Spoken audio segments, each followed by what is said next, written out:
어두운 골밤, 숨죽인 형제, 적막한 공기를 가르는 요란한 타이프 소리, 순사가 탄 말발굽 소리에 형제는 동시에 숨을 죽인다. 땀에 젖은 손이 타자기를 칠 때마다 찍히는 알파벳, 목숨을 걸고 독립선언문 번역문을 만들어 조선의 3.1운동을 세계에 전한 사람, 그는 바로 민족 시인 변형로이다.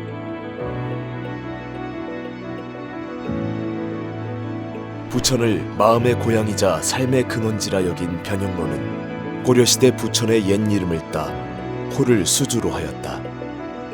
1898년 5월 9일 기울어가는 대한제국의 운명 속에서 수주 변형로가 태어났다. 명문가의 자식으로 태어나 일찍부터 한학과 신교육을 받았으며 13살에 시를 짓고 16살에 영시를 지은 천재 시인. 그러나 1910년 수주가 13살이 되던 해 대한제국은 일본의 식민지가 되고 만다. 조선 총독부의 강력한 무단 통치와 가혹한 탄압이 이어졌고 결국 1919년 3월 1일 민족의 울분이 폭발하며 대규모 만세운동이 일어난다.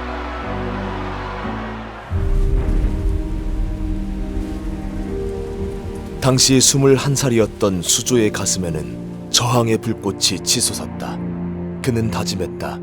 빼앗긴 조국을 위해 어떠한 일이라도 용감하게 감행하겠다고. 그는 형과 함께 타자기가 있는 YMCA 청년회관에 한밤중에 잠입해 독립선언문 번역문을 만들어 해외로 발송한다. 하지만 3.1운동 실패 이후 허무주의와 괴로운 현실에서 벗어나 상상의 세계로 도피하려는 분위기가 주를 이루게 된다. 허무주의에 빠진 1920년 수주의 나이 22, 염상섭, 오상순 등과 함께 폐허 동인으로 참여한다. 수주는 이후 많은 작품을 발표했고 이를 중심으로 1924년 첫 시집 조선의 마음을 발간한다. 이 시집에는 수주의 대표작인 논계, 봄비, 생시의 못 배울 님을 등 28편의 시와 8편의 산문이 수록되었다. 그중 대표작인 시 논계에서 수주는 논계의 죽음을 통해 오히려 강렬한 생명력을 표현했다. 이는 3.1운동 이후 허무주의에 빠져있던 당대 작품들과 차별성을 보여준다. 죽음조차 불사한 논계의 열정적인 삶은 수주가 당시 청춘 남녀에게 전해주고 싶었던 위로와 용기의 노래였다.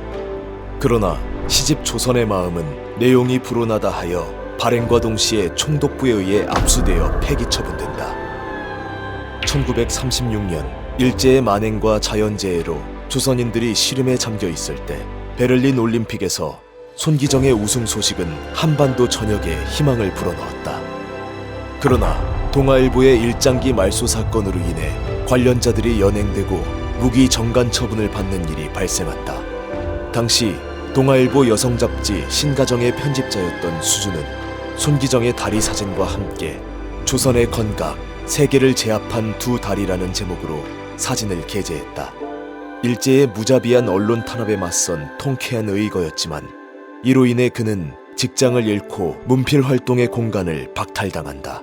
또한 서울에서 조직된 독립운동단체 흥업구락부 사건에 연루되어 일경에 의해 1938년 체포, 107일간 옥고를 치르기도 했다. 1941년 태평양 전쟁의 승전 소식이 매일같이 거리를 채우고 일본의 가혹한 포갑과 수탈은 더욱 심해져 갔다. 수주가 느끼는 세상은 압도적으로 강한 악이 선의 숨통을 조이는 절망의 공간이었다. 그는 1943년 사벽송을 발표한다. 사면에 시의 벽을 세우고 암흑과 고독의 공간 속에 들어가 절망적인 현실과 타협하지 않고 묵묵히 살아갈 것을 선언했다. 1945년 8월 15일 일제의 무조건 항복선언, 그리고 꿈에만 그리던 광복, 해방이었다. 그러나 기쁨도 잠시. 미국과 소련이 38도선을 경계로 한국을 나누어 점령하였고 이러한 현실은 국가 건설 방향을 둘러싼 한국인 사이의 분열을 확대시켰다.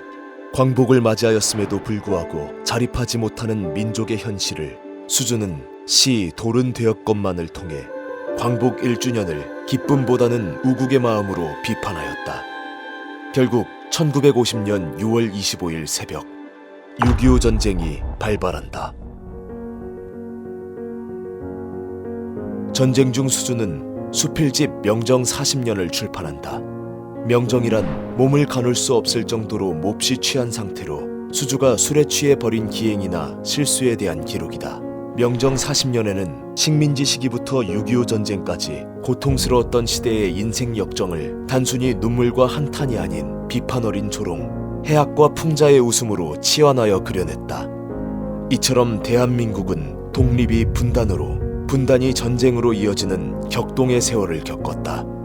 해방의 감격이 실망이 되었고 분단의 아픔이 전쟁의 고통으로 이어졌다. 대한민국 헌법 제1조 모든 권력은 국민으로부터 나온다. 그러나 공화국은 민주적이지 않았고 배신당한 민주공화국을 바로잡기 위한 움직임으로 인해 다시 혼란에 빠진다. 순탄치 않은 민족의 운명을 바라볼 수밖에 없었던 수주. 마지막까지 민족의 현실을 염려하며 1961년 3월 부천의 고강동 선산에 묻혔다. 나는 불의와 악수는커녕 타협하여 본 적이 없음을 50이 지난 오늘날 자어 삼아 말하여 두는 동시에 어느 권세나 금력 앞에 머리를 숙이고 몸을 낮추어 본 적조차 없다. 지금도 부천에서는 탁월한 시적 언어로 조선민족의 자존을 지켜낸 수주의 마음을 잊지 않고 기념하고 있다.